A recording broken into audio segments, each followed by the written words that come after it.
kabar kader-kader militan partai yang pernah dibilang oleh Pak Yusuf Supendi, seorang pendiri PKS, sebagai kumpulan tukang kawin? Sejak Undang-Undang Ibu Kota Negara disahkan oleh DPR, hobi nyinyir kader-kader PKS semakin menjadi-jadi. Harusnya ketika sebuah undang-undang menjadi perdebatan sebelum disahkan, lalu melalui berbagai proses dan undang-undang itu disahkan oleh DPR, maka suara DPR adalah satu.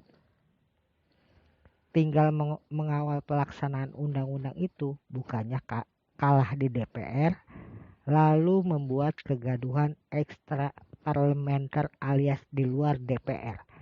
Apalagi kader bangkotannya PKS, yaitu Hidayatul Wahid, yang konon menyebutkan referendum pembatalan ibu kota baru. Kelihatannya sih serem ya. PKS lagi mencoba mengaduk-ngaduk perasaan kadernya yang kecewa berat dengan adanya ibu kota baru, yang dari sisi partai memang tidak sangat menguntungkan PKS, tapi kita nggak peduli sih. Karena yang tidak menguntungkan PKS biasanya jadi itulah yang menguntungkan rakyat Indonesia. Kalau benar pernyataan Hidayatul Wahid ini, maka kita jadi tahu kualitas PKS sebenarnya, yaitu blow on. Ketetapan MPR soal referendum itu sudah lama dicabut, Bang Dayat. Udah nggak ada lagi dasar hukum referendum. Dengan pencabutan ini, konstitusi maupun perundang-undangan di dalam hukum di Indonesia tidak mengakui atau tidak mengenal lembaga atau referendum, Bang Dayat. Oke, sedikit ke belakang. Referendum itu hanya dilakukan oleh negara yang belum mempunyai sistem hukum. Kita udah punya sistem hukum perwakilan mufakat. Udah ada DPR yang mewakili rakyat. Jangan karena kalah KO di DPR, lalu teriak-teriak referendum atas nama rakyat. Jangan karena pengen dianggap penentang kebijakan, lalu hal-hal yang terang benderang alasannya tetap ditentang. Yang penting beda sama pemerintah. Itu akan membuat kader kami bangga dan keren. Bukan keren Bang Dayat, tapi partai Anda jadi bulan-bulanan. Hidayat yang mengusulkan referendum juga bisa ditenggarai sebagai wakil rakyat super baper.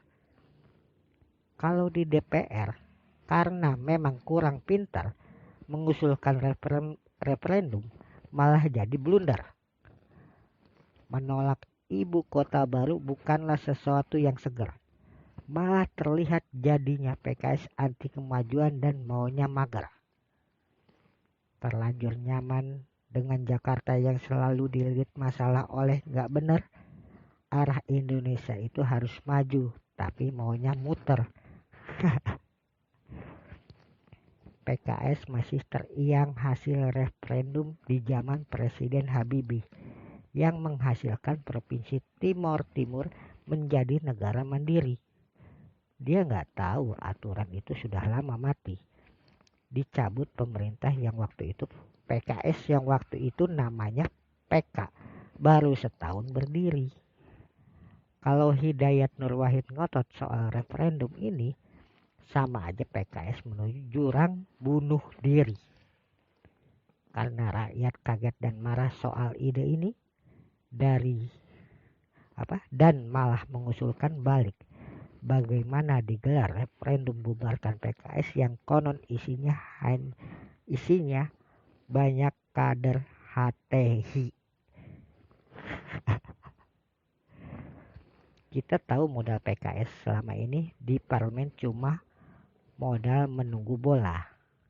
Apapun yang dilempar masuk ke parlemen oleh pemerintah, PKS pasti melakukan sebaliknya. Jadi saya sebenarnya udah nggak heran PKS memilih jalan berbeda. Yang kita tahu modal PKS cuma yang penting punya pendapat yang nggak sama. Enak banget ya jadi anggota dewan, nggak perlu punya banyak ide cemerlang. Tunggu aja apa yang disajikan lalu pilih kebalikan dari apa yang diputuskan koalisi. Yang berat kan partai koalisi. Mikirin segala sesuatunya lalu tiba-tiba giliran pleno PKS tinggal ambil keputusan sebaliknya. Padahal gajinya sama loh. Jadi PKS di parlemen digaji untuk menjadi oposisi. Tugasnya menerima umpan lambung dari partai koalisi. PKS ini sebenarnya partai yang lumayan baik. Pertumbuhannya terutama pertumbuhan kasus internal juga gak sedikit jumlahnya. Sejak presiden partainya ternyata pencuri uang negara karena kasus impor sapi dan telah dipenjara, tapi kader-kader level 2 layak dipuji kreativitasnya. Meski sering dililit kasus aurat, tapi kadernya yang di parlemen cukup nekat. Mohon maaf bang, Ane mau tanya nih, ini wakil rakyat atau wakil syahwat?